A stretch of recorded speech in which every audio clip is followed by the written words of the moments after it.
Baik, assalamualaikum warahmatullahi wabarakatuh. Jumpa lagi kita di Bincang-Bincang bersama Bung Eka, menemani Anda di hari ini. Semoga yang menonton channel satu dalam keadaan sehat walafiat. Jangan lupa like dan subscribe-nya guys. Hari ini saya dengan tokoh masyarakat nih, atau lebih bijaknya kita bilang pengamat politik lah. Beliau pernah menjabat sebagai anggota DPRD Provinsi Riau 2 periode, kemudian pernah mencalonkan juga sebagai calon bupati di daerah Sumbar sana guys. Kita sapa dulu Muhammad Yusuf Sikumbang. Assalamualaikum Pak. Hari ini kita main santai aja guys. Kita tidak muluk-muluk nih. Kita main perkembangan politik khususnya Pilwako yang ada di Pekanbaru. Untuk kita ketahui bahwasanya hari ini pada 2024 sudah ada nama-nama yang beredar khususnya untuk bakal calon wali kota Pekanbaru 2024-2029. Yang perahu yang sudah didapat adalah pasangan calon wali kota yaitu Agung Nugroho dan Markarius. Untuk saat ini itu saja. Jadi Partai Demokrat dengan PKS sudah cukup belayar karena batas minimum untuk calon wali kota itu, karena DPRD Kota Pekanbaru mempunyai 50 kursi, syaratnya 20% dan 10 saja sudah cukup untuk berlayar. Nah, kita berbincang dulu sama Pak Yusuf ini. Dari dua nama ini Pak Yusuf, antara Markarius, Agung Nugroho dan Markarius itu kan udah cukup belayar. Yeah. Bagaimana dengan yang lainnya? Kita ketahui sih bahwa di Golkar ada Ida, di Gerindra ada Ginda Purnama, Nasdem mungkin Zulfan Hafiz, kemudian PDIP belum ada. Kalau di PAN ada Arte Hartati. Mungkin itu yang nampak bayangan saat ini ya. Dan satu lagi ada Karisma Risanda nih. Pak Yusuf sendiri melihat seperti apa? Ya, terima kasih Maika. Saya mungkin memprediksi dulu ya pengamatan kita di Pekanbaru ini. Bahwa kita perkirakan prediksi kita itu untuk calon wali kota dan wakil wali kota untuk Pekanbaru ini diperkirakan 3-4 pasang. 3 atau 4 pasang. Oke lah dulu untuk calon wali kota yang kita baca di media sosial kan sudah muncul Agung dengan Markarius, betul. Itu kan itu belum final semua kan, karena mereka ini belum deklarasi yang resmi, masih bakal calon.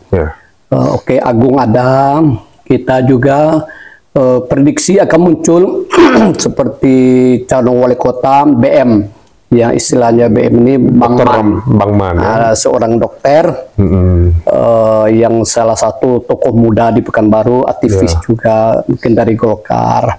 Beliau akan muncul sebagai calon wali kota.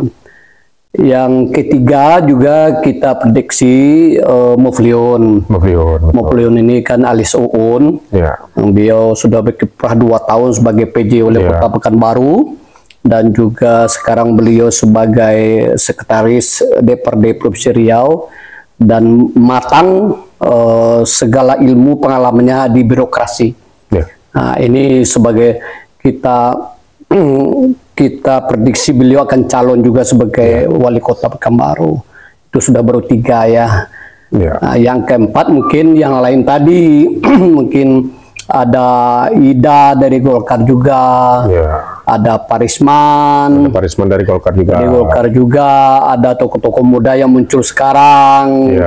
Nah, itu mungkin akan juga mengikuti lah perkembangan dari perhelatan dari politik kota Pekanbaru ini. Nah, jadi sekarang kita menginginkan supaya Pekanbaru ini terjadi perubahan, terjadi kemajuan yang lebih hebat lagi, yang lebih dahsyat lagi. Kita masyarakat Pekanbaru kan menginginkan seorang tokoh, seorang pemimpin untuk membawa, menakodai Pekanbarunya lebih baik itu kan harusnya yang berpengalaman, berpengalaman di segala bidang, mungkin di bidang pemerintahan, di bidang politik, di bidang ekonomi, dan di bidang keamanan dan sebagainya. Sebab penanganan pengelolaan pemerintahan Kota Pekanbaru ini memang agak istimewa ya. Apalagi kita di Pekanbaru ini berbagai latar belakang daerah dan juga etnis, mempunyai suku bangsa yang ada di Indonesia, ada di Pekanbaru. Nah, jadi seorang pemimpin yang kita harapkan memang betul-betul yang berpengalaman luar biasa, mengenal dan dikenal di Pekanbaru ini. Mengenal dalam arti beliau menguasai tipikal sifat, keadaan, maunya rakyat Pekanbaru apa. Nah, beliau mengenal itu, dan semua geografi segala macam harus mengenal apalagi di pemerintahan. Dan juga mereka ini harus dikenal oleh masyarakatnya. Masa orang dikenal juga dipilih, dia datang dari luar terus jadi pemimpin di sini, itu kan tidak diinginkan oleh masyarakat sebenarnya kan. Nah, itu kira-kira yang kita berikan gambaran kepada masyarakat. Nah, dari yang tadi dikenal tadi itu, yang Pak Yusuf bilang tadi, kira-kira siapa calon yang mendekati ya seperti itu gitu? Ya, kalau dikenal sudah pasti mereka yang sudah berkiprah di Pekanbaru. Mereka sudah mengetahui, sudah mengabdi beberapa tahun di Pekanbaru, dan beliau mengenal masyarakatnya, dan dia mengenal masyarakatnya juga kan. Masyarakat mengenal dia juga calonnya mengenal masyarakatnya. Dan ini harus, karena ini diatur oleh undang-undang kita. Undang-undang pemilu itu syarat pertama itu dikenal dan mengenal. Nah, berapa kecamatan, berapa kelurahan, berapa RW, berapa RT, dari mana orang itu asal, dia harus mengetahui tentang Pekanbaru ini. Kalau orang di luar datang kan susah juga kan. Kalau orang datang mengenal kan susah juga. Apa yang dibuatnya untuk Pekanbaru? Yang mau rakyat Pekanbaru ini apa? Nah, rakyat sekarang menginginkan misalnya bagaimana banjir ini, Pekanbaru selalu dilanda banjir. Nah, ya, bagaimana keinginan masyarakat itu dia tahu bagaimana untuk solusinya, sehingga tahun depan, 2 tahun ke depan atau ke depan tuh Pekanbaru itu memang tidak boleh banjir lagi gitu kan. Nah, jadi kenapa terjadi banjir? Mungkin ada persoalan-persoalan yang tidak beres Pekanbaru ini kan. Nah, mungkin masyarakat bukan menginginkan gedung-gedung bertingkat, masyarakat menginginkan jalan diperbaiki, ekonomi diperbaiki, kan itu ingin masyarakat. Jadi dia harus mengenal masyarakat itu sendiri. Nah, itu dalam arti perintah dari undang-undang itu. Dan dikenal tadi memang dia harus dikenal. Nah, dikenal oleh masyarakat itu bukan sekedar mengenal sosoknya, tipikalnya, sifatnya. Terus dikenal dengan bagaimana dia berkeluarga, bagaimana dia bermasyarakat, bagaimana dia memimpin suatu instansi. Nah, dan ini kan dilihat latar belakang ke belakang kan, rekam jejak, track record atau rekam jejaknya. Ini perlu, cari pemimpin itu rekam jejaknya perlu. Kalau misalnya di keluarganya mulai sudah bentrok, sudah berantakan, bagaimana dia memimpin masyarakat? Nah, ini sangat penting. Nanti jangankan urusan masyarakat Kota Pekanbaru yang hampir 1 juta ini yang diurus, urusan di mana dia mengabdi sudah tidak beres lagi, mengabdi di tengah keluarganya juga tidak beres lagi, gimana kan? Maka ini perlu, makanya kita ingin pemimpin ini pemimpin yang mengerti, dikenal dan mengenal oleh masyarakat Pekanbaru. Itu perintah undang-undang. Perintah undang-undang. Ya. Kita memang ketahui bahwasanya para bakal calon ini kan belum ada yang pasti kecuali yang nama Agung dan Markarius tadi itu. Ada beberapa partai saat ini, beberapa bakal calon lah masih wait and see atau mungkin lobby-lobby di DPP pada khususnya, karena semua yang menentukan ini kan DPP. Nah, menurut Pak Yusuf sendiri kan bagaimana mereka bisa meyakini diri mereka ke DPP, khususnya bagi yang tak punya partai ini. Mungkin kalau dengan duit yang cukup banyak mungkin sudah selesai. Nah, Pak Yusuf sendiri pandangannya bagaimana nih? Ini baru satu pasang nih, belum yang lainnya masih ngintip-ngintip, lobi sana, lobi sini. Itu apakah memang unik nih? Karena dalam waktu ya nanti sampai tanggal 27 sampai tanggal 29 Agustus nanti kan baru dia mendaftarkan di KPU. Karena pada jam 23.59 ya. Itu masih bisa berubah. Ya. Jadi memang prosedur dan sistem dari partai ini kan mempunyai aturan masing-masing kan. Sekarang kan hampir semua calon bupati wali kota itu kan baru 2 atau sampai 5% baru yang sudah mendapatkan partai yang final seperti SK segala macam. Tapi masih 80% lagi partai politik belum lagi melakukan memerintahkan kepada kader atau kepada tokoh untuk sebagai calon bupati atau wali kota untuk apalagi Pekanbaru ini. Memang sekarang ini memang lobby pendekatan untuk program utama bagi calon bupati wali kota itu memang pendekatan ke partai politik. Bukan sekedar ketua partai di daerah saja, memang finish itu adalah di DPP. Sekarang ada isu macam-macam, ada orang mengatakan mau satu kursi itu sekian miliar segala macam. Saya berharap memang itu hanya mungkin isu. Nah, ada isu itu memang iya. Karena kita yakin karena calon pemimpin dari bupati, wali kota itu dan gubernur itu adalah satu pintu yang utama itu dari partai politik. Kalau partai politik itu hanya berharap transaksional, hanya ada money politik atau segala macam uang apalah namanya, mahar apa ya. Makanya kita tidak menginginkan seperti itu. Makanya kita berharap pimpinan partai politik di DPP itu tolong lihat track record, kemampuan, mungkin latar belakang dari calon-calon itu. Karena kalau diutamakan persoalan uang, inilah persoalan bagi masyarakat kita. Kalau orang-orang bisa saja nanti mungkin dari dia tidak punya kemampuan, terus dia punya uang, dia bisa calon, itu bahaya juga terhadap masyarakat kita. Bagaimana dia mengelola pemerintahan ini? Dia dengan seorang pengusaha besar, dia tidak ada kemampuan, ini bahaya juga.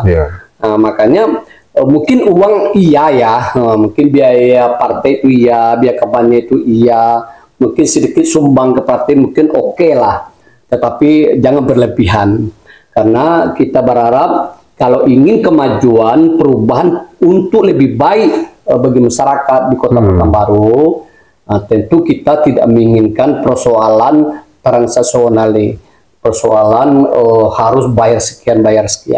Bahaya nanti ketika mereka lah satu paket ini menjadi calon wali Kota Pekanbaru habis uang 10 miliar. Nanti biaya kampanye habis uang 20 miliar, 30 miliar. Terus uang ini utang atau uang nenek moyangnya atau uang investor yang pakainya atau uang raja-raja yang lain yang dipakai. Kita bahaya juga. Akhirnya gimana? Tentu tergadailah Pekanbaru ini. Mungkin tahun pertama dulu proyek-proyek besar untuk kawan-kawan yang menyumbang ini. Tahun kedua masih bayar utang, tahun ketiga sudah bayar utang, itu pun belum lunas. Tahun keempat dah mulai lagi untuk mencalonkan ya. Lagi tahun kedua. Ini kita tidak menginginkan. Jadi walaupun prediksi ini gambaran iya atau tidak, itu yang menjawab ini tentu pimpinan partai politik. Bukan basa-basi istilahnya, oh kami tidak terima uang, kami tidak beli partai, itu kan bohong saja. Boleh aja lah menyumbang, misalnya biaya kampanye. Kalau istilah PKS kan biaya kampanye disodorkannya sekian gitu. Logistik. Biaya logistik, biaya ini dan itu. Boleh-boleh saja, memang seorang calon wali kota atau bupati atau gubernur memang membutuhkan biaya, cuma jangan berlebihan. Jangan berlebihan. Kalau terjadi berlebihan ini mengakibatkan persoalannya sangat besar dan ini berbahaya bagi daerah kita. Mau kemanakan Pekanbaru? Bukan keinginan raya lagi yang disalurkan, keinginan pribadi mereka kan. Orang-orang ini menggerogoti semua. Nah, ini persoalan harus diputus ini tali-tali yang tidak benar ini, gitu. Cuman berat juga kan kalau masalah hal kayak gitu, karena ya memang ada juga sih beberapa partai yang tidak menggunakan mahar tadi itu. Zaman Pak Yusuf waktu ikut calon bupati, apakah ada hal-hal kayak gitu juga? Saya alhamdulillah 2 kali saya calon bupati beneran ya, bertarung itu 2005 itu paling banyak saya menghabiskan uang pribadi saya itu 5 sampai 6 miliar. 2005 5 sampai 6 miliar ya. Itu. Maju saya lagi 2010 itu sekitar 4 sampai 5 miliar malah. Karena saya tuh dapat PKB 1 kursi 2010 itu saya ambil partai kecil-kecil. Yang penting kan persentase suara kan, bukan kursinya. Udah cukup 22%, malah 25% kan. Jadi partai kecil itu kita hanya menyumbangkan saja kan, mungkin bukan miliaran, mungkin sekedar menyumbang. Kita dapat SK partai cukup 22% atau 25%, kita bisa belayar untuk calon bupati Padang. Saya tidak mau, dan saya tidak punya investor, saya tidak punya pihak yang lain, dan masyarakat inilah yang membantu kita. Makanya kita 2010 itu masuk ke putaran kedua. Karena waktu itu ada aturan kalau tidak cukup 30 tambah 1, 2 besar masuk putaran kedua. Sekarang kan tidak ada lagi. Nggak ada lagi. Makanya masuk saya putaran kedua. Nasib mungkin anugerah yang belum berikan oleh Allah SWT, mungkin saya spesial sebagai calon bupati saja mungkin. Tidak tahu lah, wallahualam. Nah, itu 2005, 2010, sekarang 2024. Menurut informasinya ya sekitar 50 M ke atas untuk perang atau masuk Pilwako saat ini. Apakah make sense kah? Enggak, saya enggak juga. Kalau oke lah misalnya 5. Ya dari APK aja berapa, kemudian dari cetak baju. Enggak juga seperti itu. Saya sudah pengalaman, enggak juga seperti itu. Nah, kecuali suara dibeli ya. Terjadi money politik. Kalau money politik, suara rakyat dibeli, transaksional terjadi di RT di RW. Nah, ini paling bahaya lagi. Jadi karena sudah melanggar, kalau terjadi money politik, sogok menyogok, bagi calon menyogok pada masyarakat menerima sogok, itu haram hukumnya. Dilarang oleh adat, dilarang oleh agama, dilarang oleh undang-undang pemilu. Kalau ini terjadi, ini kan juga tambah persoalan lagi. Saya yakin biaya untuk pilkada kota ini jangan berlebihan juga ya. Biaya partai, biaya operasional, biaya logistik, paling banyak itu 10 sampai 15. Kalau lewat dari 15 berarti sudah ada permainan lain. Saya yakin kalau hanya untuk biaya habis-habisan logistik, butuh turun ke masyarakat, itu 10 sampai 15 selesai. Kalau ada mengatakan di atas 15 miliar, itu sudah permainan di luar aturan undang-undang. Nah, kita prediksi ya, kita udah tahu berapa biaya cetak ini, berapa biaya turun, bela semua tidak. Sudah buat sebulan 2 bulan itu paling habis 10 miliar. Udah habis-habisan tuh. Sampai kita ke titik-titik 00 itu semua ke rumah-rumah masyarakat. Gaji lah itu setiap hari itu ke rumah masyarakat. Itu tidak habis duit.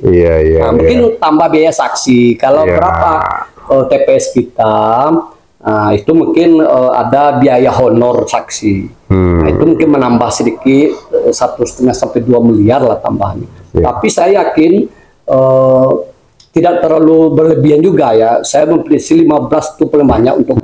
Tapi sebaliknya kita berharap ada isu sekarang, ada money politik mungkin akan menguntungkan dana, karena terlalu naif juga ya. Kalau sebagai calon wali kota menyiapkan dana untuk menyogok rakyat, menyogok masyarakat, masyarakat Pekanbaru sudah pintar loh. Wali kota ini dia sudah bisa tidak main-main lagi. Uang diterima tapi pilihannya tetap si A atau si B. Pasti sudah ada ketetapan hati masyarakat untuk ingin perubahan Pekanbaru lebih baik. Baik, itu tadi bincang-bincang saya bersama pengamat politik dan tokoh masyarakat Pekanbaru nih, Bapak Muhammad Yusuf Sikumbang. Kita akan tunggu pada tanggal 27 Agustus hingga 29 Agustus nanti siapakah yang akan maju sebagai pasangan calon wali kota Pekanbaru 2024-2029. Kita akan tunggu, dan pada bulan November akan terjadi pemilihan untuk kepala daerah. Saya Eka Saputra menundur dulu. Wassalamualaikum warahmatullahi wabarakatuh.